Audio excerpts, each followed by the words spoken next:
Hello, friends. So glad to have you with us. It's been a little while, but wanted to come on and to share a little bit of information with you because we've talked a little bit about offline. And we did also last year talk about Rosh Hashanah. It begins on September the 22nd at sundown, and it will last until Wednesday, the September the 24th at sundown. And so just wanted to just give you some insight about what it means, what it's all about, and how and why people celebrate it and remember it. So I'm going to refer to my notes so that I don't kind of get off course. Again, Rosh Hashanah is known also as the head of the year. It is the Hebrew New Year, and it begins at sundown on Monday, September the 22nd, and then it ends on Wednesday, September the 24th at sundown. The biblical name for the holiday is Yom Teruah, and I'm probably saying that incorrectly, but I'll spell it for you. Yom, Y-O-M, and then the second word, T as in Tom, E-R-U-A-H. And so Rosh Hashanah marks the beginning of the Jewish high holidays leading up to Yom Kippur or Yom Kippur and the Jewish Day of Atonement. And it is mentioned, of course, you can find this in Leviticus, the 23rd chapter.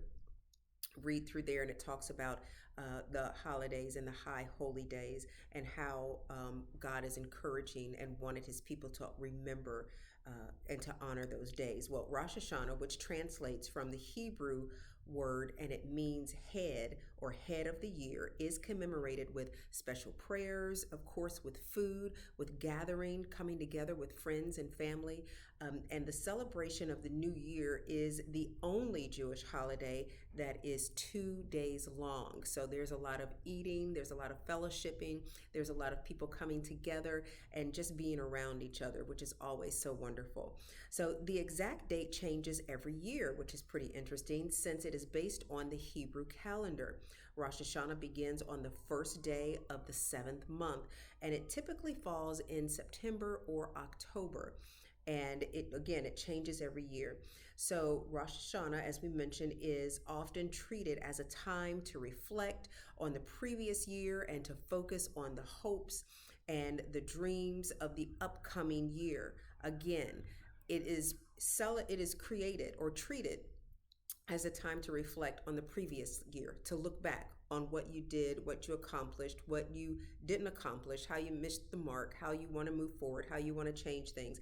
And then it is a time to reflect on getting it right, moving forward for the upcoming year, and focus on the hopes for the upcoming year, and reflecting on doing things God's way in the upcoming year, getting things better with yourself and even with others on the upcoming year. So it is a time of reflection. It is the beginning of the Jewish calendar. At the beginning of our calendar, we look at January as the new year, and that's when a lot of people make New Year's resolutions. And so this is kind of the same concept with Rosh Hashanah. It is a time to take stock. That's how they look at it. What do you want to improve? How should I change is the question you ask yourself. How can I do things better moving forward? And that's how people look at it. Again, it is also important for some Jewish people to celebrate as they celebrate this time and look at the creation of humanity. They take inventory and focus on that. It may be referred to as the birthday of the world, which is pretty interesting, marking the time when God created or when the breath of life entered Adam and Eve. That's pretty heavy, but very, very insightful on this time. So how do people celebrate this time, this Rosh Hashanah? Well, some Jewish people, again, they attend services. They attend services at a synagogue or either in other places and spaces of worship. The congregation will recite special prayers during that time. They will sing songs to mark the new year. And some Jewish communities blow the shofar, which actually the shofar is the carved ram's horn, and they blow the shofar during that time.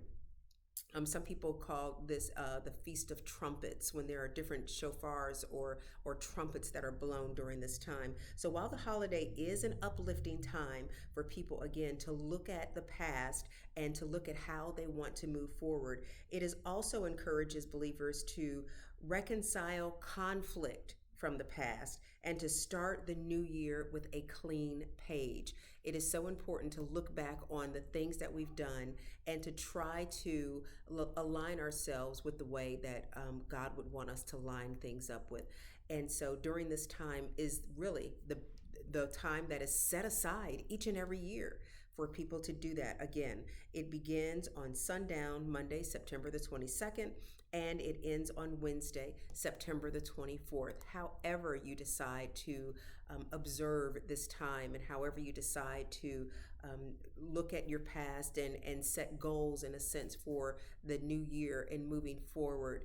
We wish you Godspeed in doing that and encourage you to just do it with the right heart posture, not out of form and fashion, but to do it with a really repentive heart and see how your new year turns out. It's a great time to shake off the old heaviness and to put on something new as you move forward. Thanks so much for listening. See you guys real soon.